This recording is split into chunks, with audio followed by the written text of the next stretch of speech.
Ramona, we move to Gainesville, Florida, the first major drag racing event of the year on the eastern seaboard. There, defending funny car champion Kenny Bernstein obliterated the record book and totally dominated the field as he, too, proclaimed his intentions to repeat as Winston champion.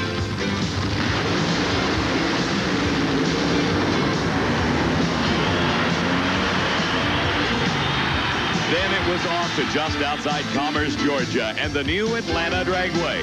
Eddie Hill, carrying the first ever onboard Top Fuel camera, won his second consecutive title of the year, giving notice that LaHaye will certainly not have an easy tour in 1988.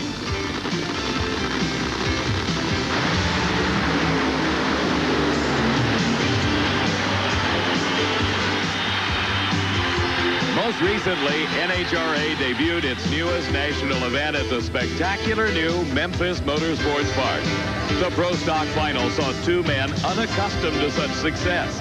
Kenny Delco and Tony Christian had defeated all the big names in the category, and Christian took the day, his first event title, and moved into the points lead for this year's championship.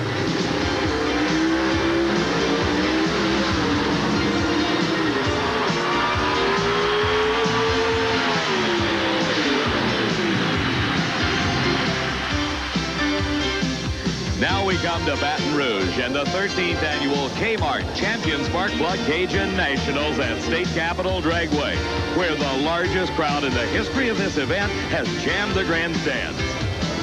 Hello, everybody. I'm Dave McClellan, and welcome. At the end of the first round of competition, the Winston points chase is tightened even further. In Top Fuel, Joe Amato has got the lead, closely followed by Eddie Hill. Then it is Darrell Gwynn, Frank Bradley, and the defending Top Fuel champion Dick LaHaye is currently in fifth. In funny car competition, Mark Oswald is at the top of the list in funny car. The current champ, Kenny Bernstein, right behind in second. Third is Ed McCulloch, Jim Head is fourth, and John Force rounds out the top five. Pro Stock standings find Tony Christian continuing to hold on to a slim lead, with Bruce Allen second, Butch Leal third, Kenny Delco is fourth, and Warren Johnson in fifth. The reigning Pro Stock king, Bob Glidden, is in sixth place. These standings were all affected by the outcome of that first round of racing. For the details on that story, here's my good friend Steve Evans.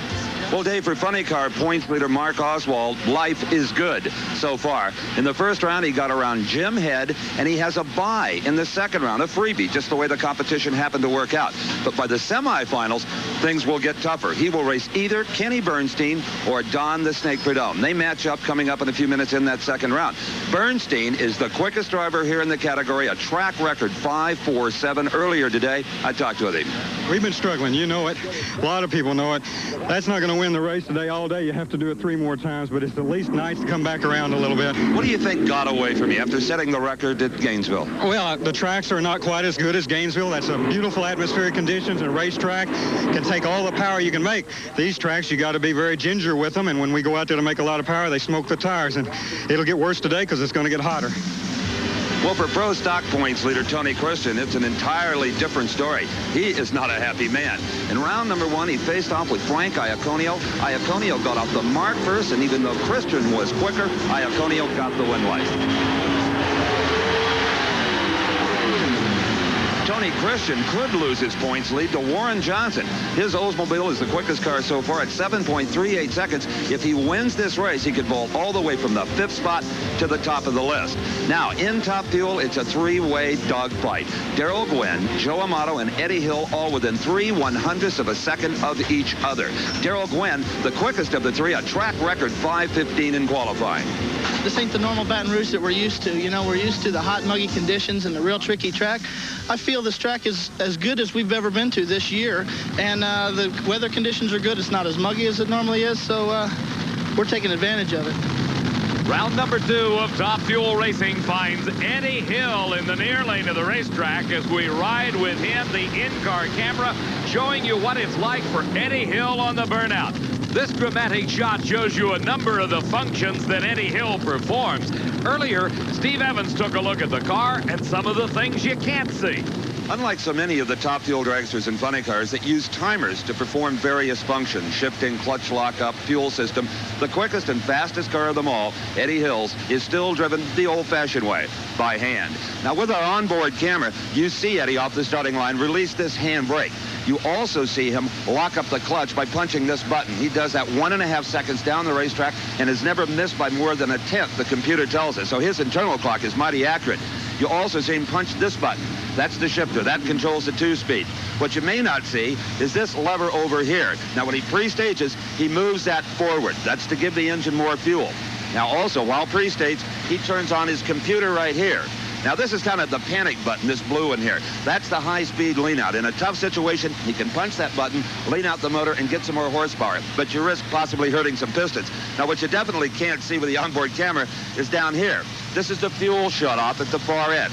This controls the left parachute, and this controls the right parachute. So all in all, Eddie Hill may be the busiest driver in drag racing. Backing up after his burnout, Eddie Hill has his hand on the brake. You see the view that Eddie Hill, the driver, has out in front of him a long ways. His wife, Ursi, backing him up into his own tracks. His opponent in the far lane is a lumberman from Montesano, Washington. This is Earl Whiting. Whiting at the wheel of the Valvoline Special beat Ray Stuntz in round number 1. It was a stroke of luck for Eddie Hill that advanced him into the second round of competition. His first round opponent, Dennis Forcell, broke after the burnout, giving a single run to Eddie Hill.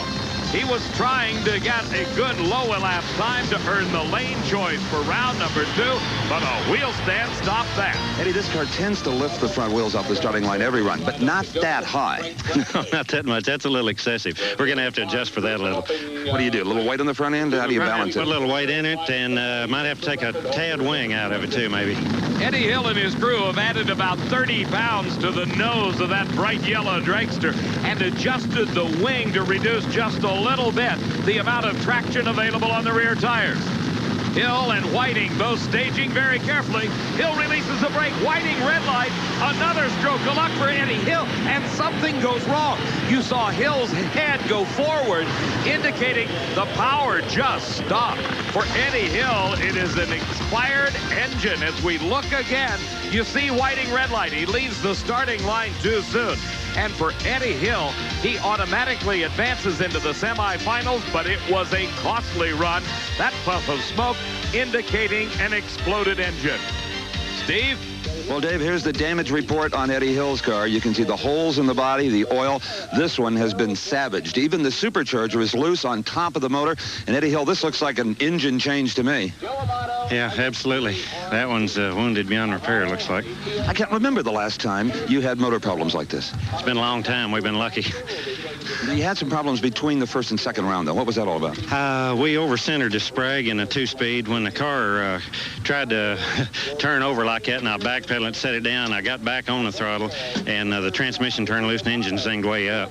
And that probably damaged something internally. We didn't change the engine. Probably should have before. Well, there's going to be a change now for sure. Yeah, absolutely. Eddie Hill, this crew's got a lot of work to do.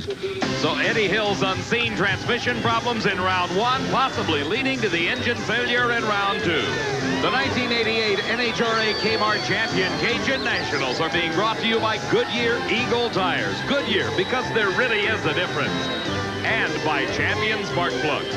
More people rely on Champion than any other spark plugs in the world.